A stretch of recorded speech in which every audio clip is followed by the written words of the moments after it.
They didn't whisper it. They cheered it. When a father dragged his heavyset daughter by the arm, barefoot, down the courthouse steps, and handed her off like spoiled meat to a man in chains, not because the man wanted her, but because her father didn't. No papers, no consent, just the trade of shame for silence. And the man, the slave, he looked her in the eye, and didn't look away. That day, the town called it justice. But the truth, it was the beginning of a love no one ever believed she deserved. Her name was Willa, but no one said it out loud anymore. Not her father, who only ever muttered the girl under his breath. Not the servants, who had been told to serve her meals in the pantry to avoid offending guests.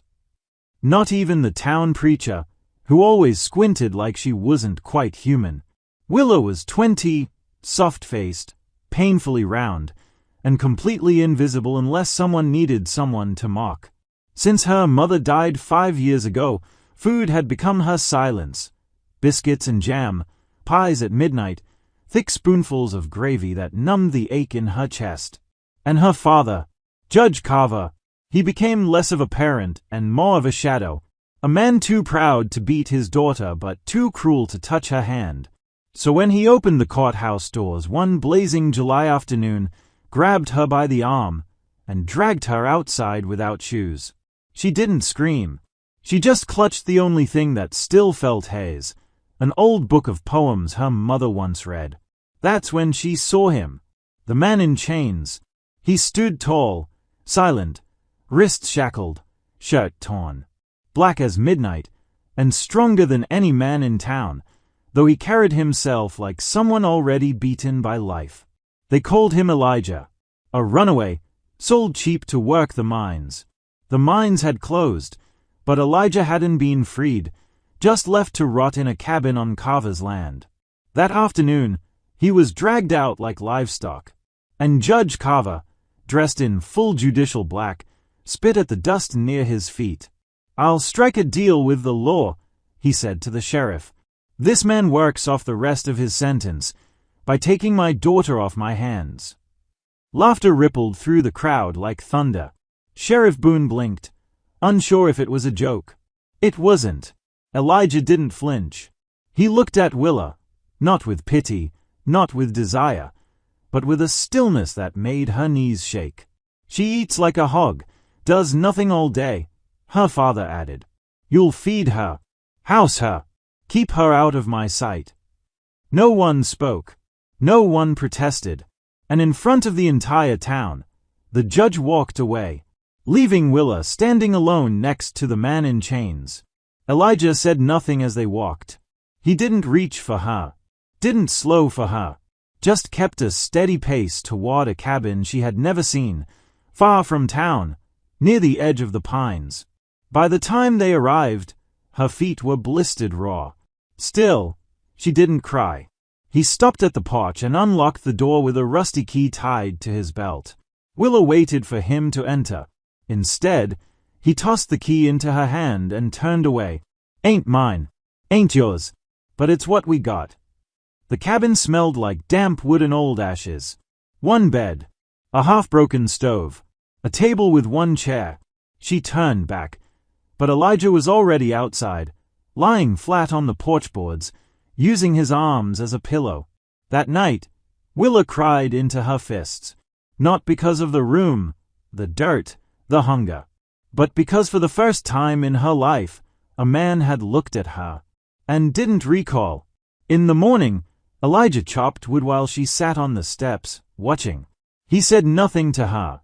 She tried once, her voice barely audible. I can help." He looked up, wiped sweat from his brow. "You ever split wood before?" She shook her head. "Didn't think so." He handed her a bucket instead. "Then fetch water. From the creek. Half-mile down." That was all.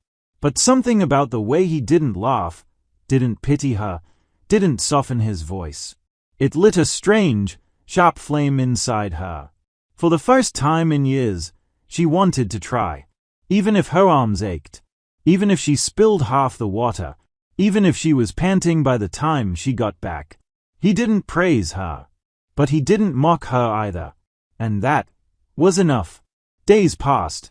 She learned how to stir beans without burning them, how to scrub Elijah's shirts in the creek and hang them over pine branches, how to dig a trench before rain made the cabin flood. And Elijah, he learned how to let her exist. Then, one quiet evening, as she handed him a plate of cornbread and beans, he said it. "Thank you, Willa." She froze. It had been 5 years since someone said her name. Her lips quivered. Her throat tightened. She nodded and sat on the floor beside the fire. He didn't say it again that night, but the warmth stayed in her bones. She started drawing again. Charcoal on old paper. The cabin. The creek. A horse that never existed. But most of all, Elijah's hands. Rough. Strong. Scarred. "My mama taught me," she said, showing him the sketch. "Before she died." He took the paper, looked long at it. "Looks like the hands of someone real." She laughed, cheeks pink. "They are." It came quick, a fever that shook Elijah to the bone. He collapsed while hauling water. She dragged him inside, sweating and muttering, his body hot as fire. Willa wiped his brow, boiled herbs, sang songs she barely remembered. He called out names in his sleep. Abigail. Mother. Chains. She didn't leave his side for 3 days. When he finally opened his eyes, breath shallow, he whispered, "You stayed." She took his hand, not afraid of the sweat. "You're the first person who ever saw me." He blinked. "You're the first who ever stayed." It was weeks before Elijah could walk without his knees buckling. She helped him each day, offering her shoulder, even though he weighed twice as much and she had never thought herself strong. He never asked for her help, but he never pushed it away either. They moved through the days like two ghosts who had finally found each other in the same fog. She cooked now, not perfectly, but with heart. He taught her to plant beans and string lines for drying clothes. She learned how to patch a boot, how to carry water without spilling, how to sharpen a blade without slicing her fingers. And he learned to laugh again. Once, while she stirred soup over the stove, he leaned against the doorway, arms crossed, watching her. "I ever tell you," he said slowly, "you walk like a tree stump wearing shoes." She turned, hands on her hips, mouth open. "You don't even wear shoes," she shot back. They both burst into laughter. It echoed through the woods, scaring birds out of nearby trees. At night, they sat by the fire, sharing stories that neither of them had told anyone before. He told her about the old river he used to fish from as a boy, about a dog he had named Gideon, and a girl named Abigail who once braided a piece of leather into his wrist as a promise she never kept. She told him about her mother's perfume, about how she used to sneak into her closet and sleep curled up beneath the dresses just to pretend she wasn't alone. She never told him about the nights her father slammed the door when he saw her coming, or about the time he told a dinner guest she was only fit for feeding, not marrying. Some memories had no place between firelight and kindness.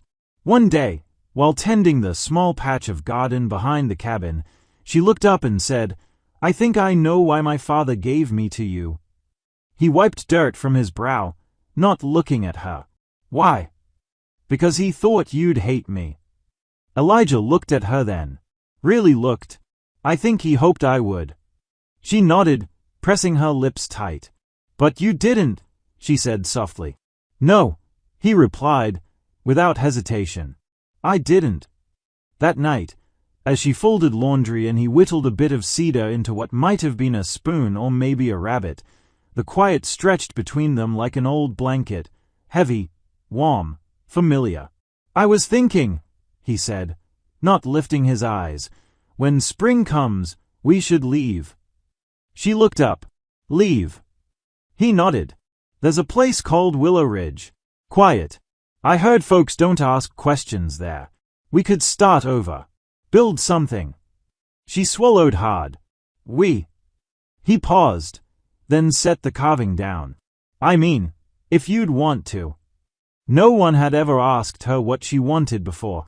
She didn't answer with words. Just leaned forward, gently rested her head on his shoulder, and closed her eyes. For the first time in years, she didn't dream of running away. She dreamt of planting things that could grow. The days that followed were slow but rich. She sketched again. Not out of sorrow, but out of joy. She drew the cabin, the creek, Elijah's crooked smile when he pretended not to like her cornbread.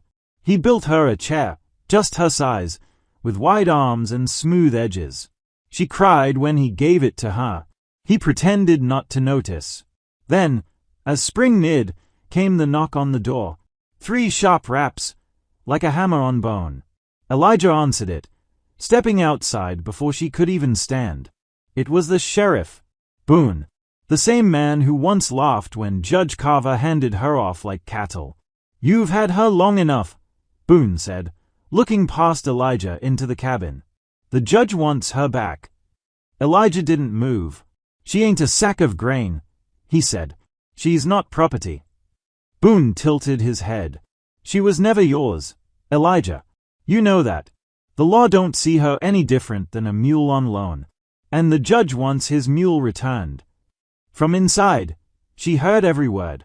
And she knew this day would come. Deep down, she'd always known. She stepped outside, chin up, barefoot in the mud. "If you're going to take one of us," she said, "you'll have to take both." Boone blinked. "You planning to run with him, girl?" "I'm not running," she said. "I'm choosing." He laughed, but not with humor. "You're choosing a runaway with scars and nothing to his name. I'm choosing the only man who ever looked at me and didn't see something broken." Boone spat into the date. "You're both mad." Then his eyes darkened. "You step back on Judge Carver's land again, either of you, you won't get a trial. You'll get a tree and a rope." Elijah's jaw clenched. His hand twitched at his side, but he didn't move. "We won't come back," he said. Boone nodded once and left. They stood in silence after the horses rode off. The wind picked up. The pines groaned. The sun dropped behind the hills. She turned to Elijah. "Willow Ridge." He met her gaze. "Tomorrow." That night, they packed only what mattered. Her drawings, his tools, a piece of cornbread wrapped in cloth, and a sliver of cedar shaped like a rabbit. They didn't sleep. Just watched the fire burn low and the stars come out one by one. As dawn broke, she looked at the cabin one last time. She had arrived here with nothing but shame. She was leaving with love. Not the kind that came with kisses or sweet words or silver rings, but the kind that looked you in the eye after you spilled soup and said, "Try again." The kind that handed you a chair shaped for your body. The kind that stayed when you were sick, quiet, and angry. The kind that didn't ask you to change, just to stay. They left before the sun rose. The world was still blue and soft, the kind of quiet that only comes before dawn when even the birds haven't begun to trust the morning. Willa walked in front, a bundle tied to her back. Elijah followed behind, dragging a small wooden cart with whatever he couldn't carry. They didn't say much. They didn't need to. By the time the sun warmed their necks, they were deep in the woods, far enough from town that even the wind sounded different. Safer, freer. Sometime after noon, Elijah stopped near a small stream. He didn't say anything, but Willa knew they'd rest there. He sat by the water, rolling his shoulders, groaning quietly as he dipped his hands into the cool current. She handed him a cloth, crouching beside him. "You all right?" she asked. He nodded slowly. "I've walked longer. Just not with a cart, or with someone beside me." She smiled, brushing a leaf from his shoulder.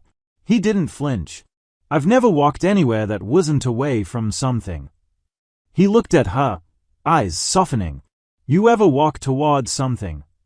She thought about it, then shook her head. "No." He glanced back at the water. "Me neither. Not till now." They sat in silence again. The birds were louder here. Trees taller, shadows gentler. After a while, she asked, "Who was Abigail?" His hands paused in the water. He didn't look up, but his voice came low and steady. "She was the first girl I ever loved." Willa didn't speak. She was the daughter of the man who owned my mama. We were kids, maybe 10.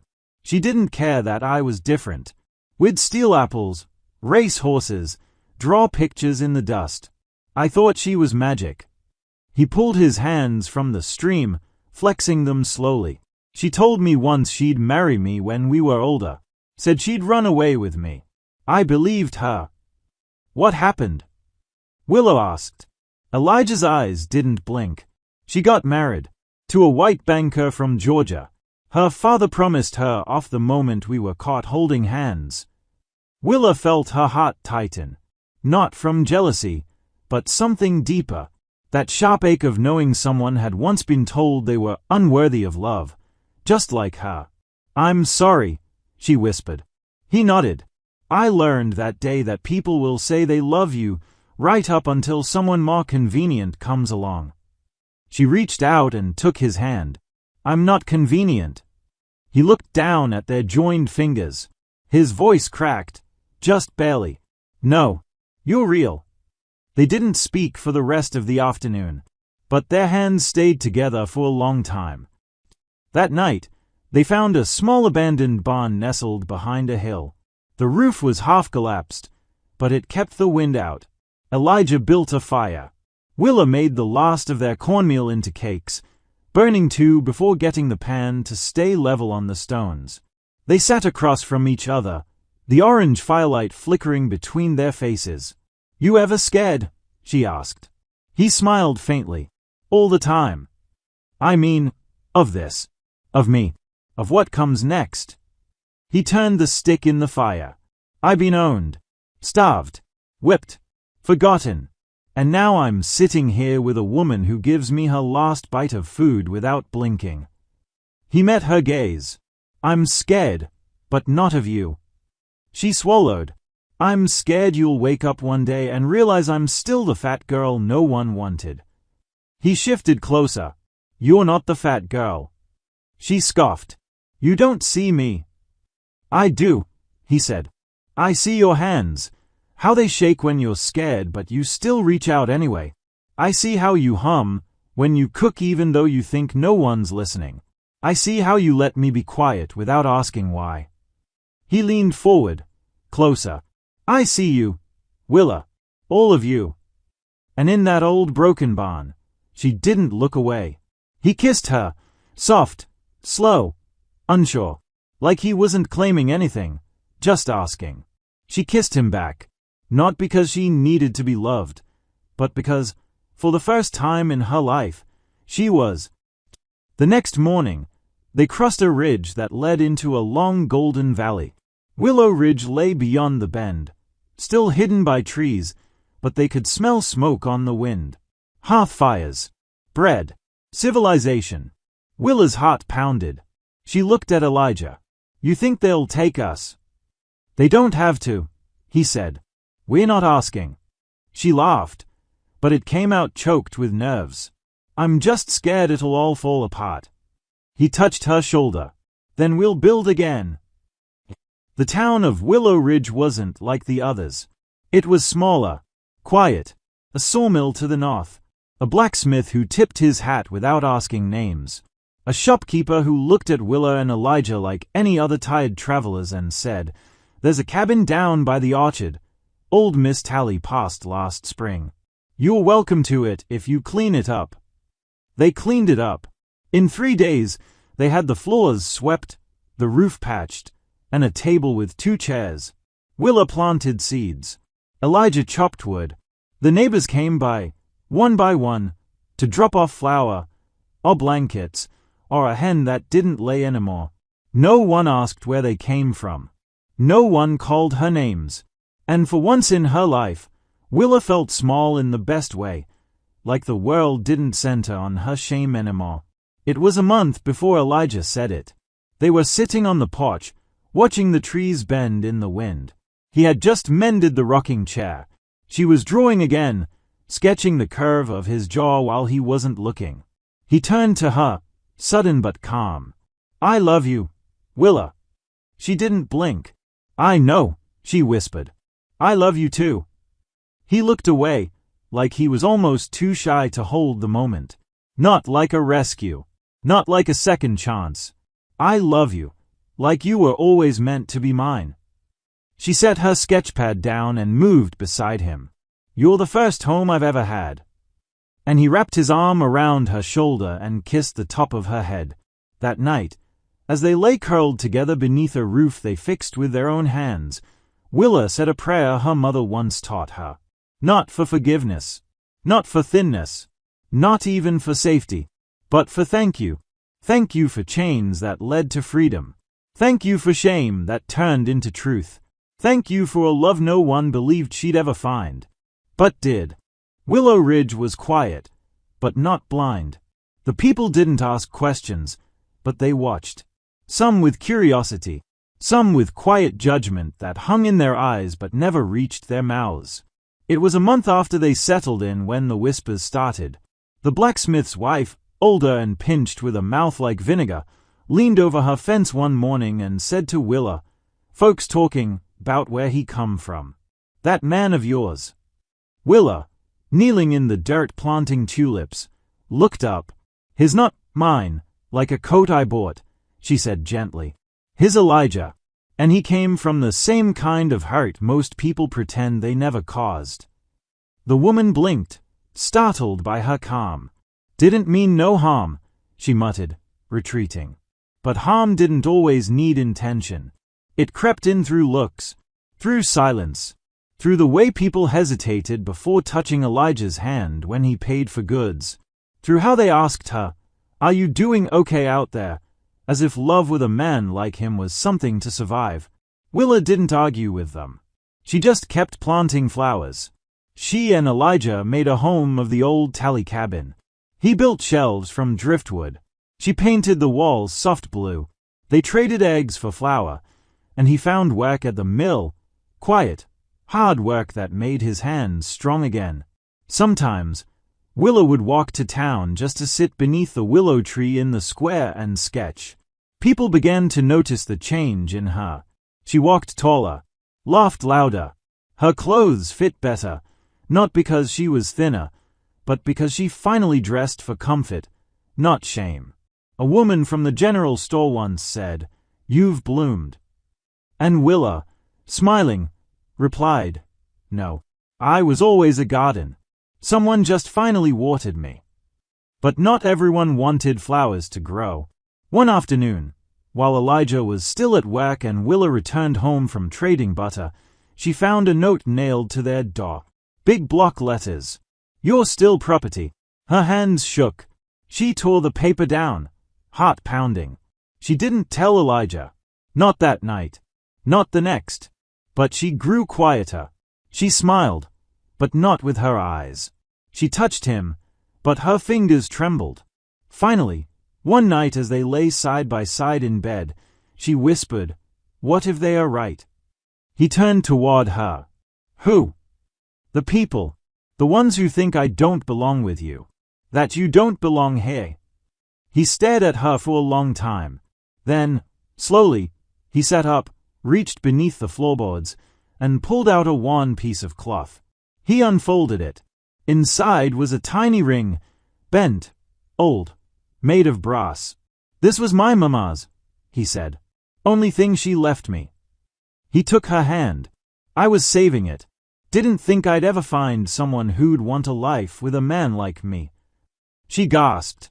"Elijah, I'm not giving it because I think we need to prove anything," he said. "I'm giving it because you are not property. You are not punishment. You are not a body your father hated." His voice broke. "You're Willa, and you saved me." Tears spilled down her cheeks. "I don't care if it's not gold," she whispered. "I don't care if it's not legal." She held out her hand. "I choose you." He slid the ring on her finger, and they kissed like people who'd lived 10 years in the span of one. Spring turned to summer. Life became routine. Sweet. Elijah's hands were strong again. Willa's art bloomed into something people began to buy. Sketches of mothers holding children, of rivers, of hands intertwined. But nothing stays untouched forever.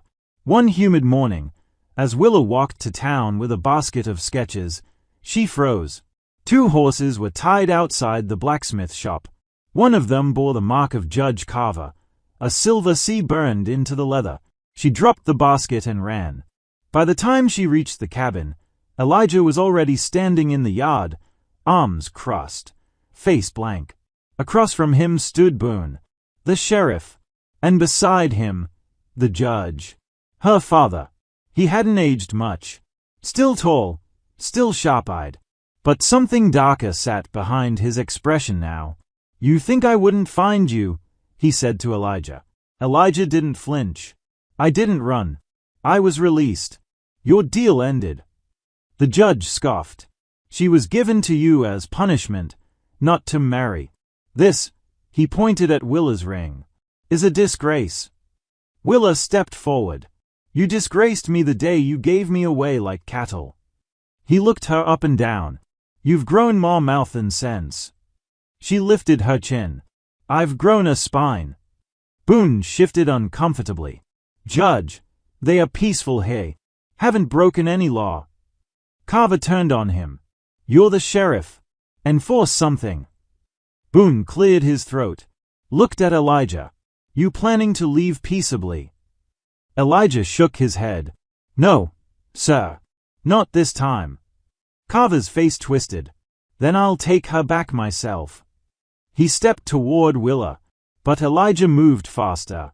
In a flash, he stood between them, broad and still, hands balled at his side. "You come near her, you answer to me." Carver's voice was cold. "You threatening me, boy?" Elijah's eyes didn't blink. "I'm promising you." Boone stepped in then, hand raised. "Enough. Judge, you got no right here. Elijah's free. Willa's free.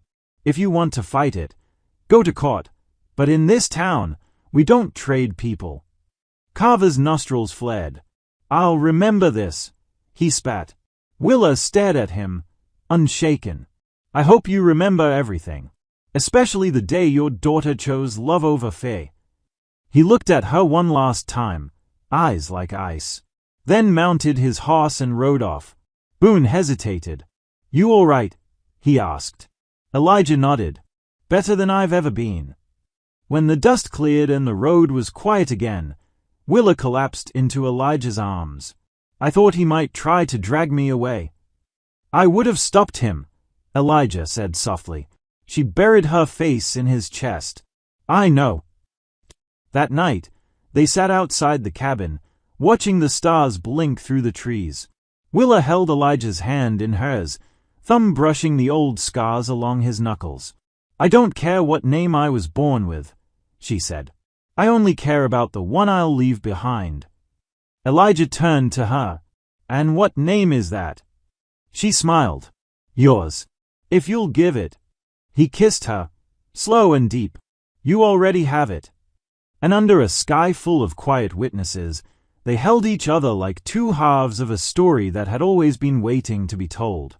Not about shame, not about ownership, but about survival, about being seen, and about a love that the world said wasn't possible, but happened anyway.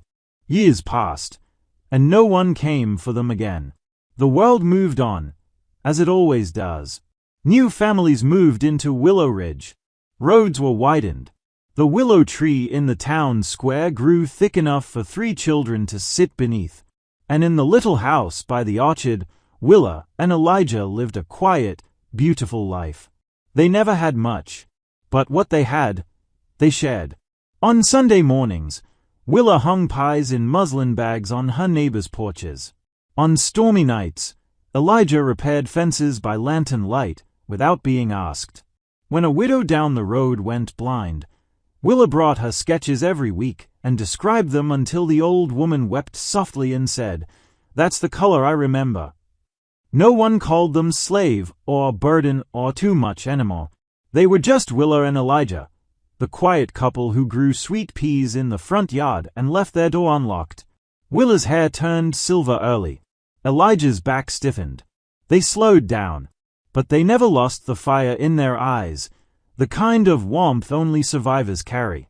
One day, a little boy came to their porch. His hat was too big, and his knees were dirty.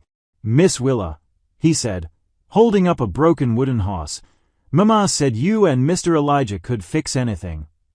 Willa took the horse, looked it over, and smiled. "Well," she said, "that's a mighty fine challenge." Elijah chuckled, taking the toy gently. "Looks like someone needs a new leg." The boy watched them in awe. "Are you two married?" Willa looked at Elijah, who was already smiling.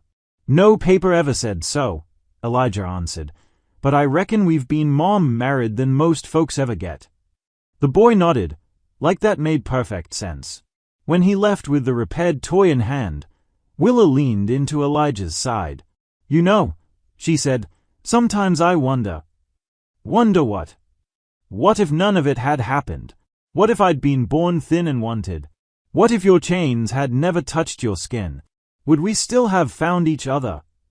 Elijah was quiet for a long time. Then he said, "I don't think love waits for perfect beginnings." Willa closed her eyes, resting her head on his shoulder. "I'm glad we started where we did." "Me too," he said softly, "because everything after you felt like living." Willa passed first. She was old and warm and smiling when it happened, sketchbook on her lap, fingers stained with charcoal. Elijah found her in her rocking chair at sunrise, eyes closed, a drawing of his hands resting beneath hers. He didn't cry right away. He just sat beside her, held her hand, and whispered, "You were never a punishment." Then he pressed his forehead to hers and said the words he'd said every day for 40 years. "I see you." They buried her beneath the willow tree in the square, the very one where she once sat alone and afraid. Now, it stood tall and strong, wrapped in flowers and etched with the words Elijah carved himself. She was given away like shame, but she loved like a storm, and was loved like home. Elijah lived 2 years more. He spoke less, but every child in town knew they could come to his porch for stories or splinters fixed or warm cornbread. When he passed, they buried him beside her, not as a servant, not as a ghost of shame, but as a husband, a builder, a man who turned cruelty into compassion and silence into something sacred. They say if you walk past their graves in early spring, you'll find tulips blooming in the shape of 2 hands reaching for each other, one small, one broad, both covered in doubt, both steady. And sometimes, when the wind is right, you'll hear laughter. Not loud, just enough to make you believe that somewhere, 2 souls are still sitting on a porch, sketching a world that never quite deserved them. But somehow, they made it beautiful anyway. If this story moved you, if you believe in love that defies judgment, in quiet strength, and in voices long silenced, then join us. Subscribe to Ironwood Narratives for more tales that honor the forgotten, the resilient, and the beautifully human. Because some stories don't shout, they stay. They'll subscribe now, and never miss a story that lingers.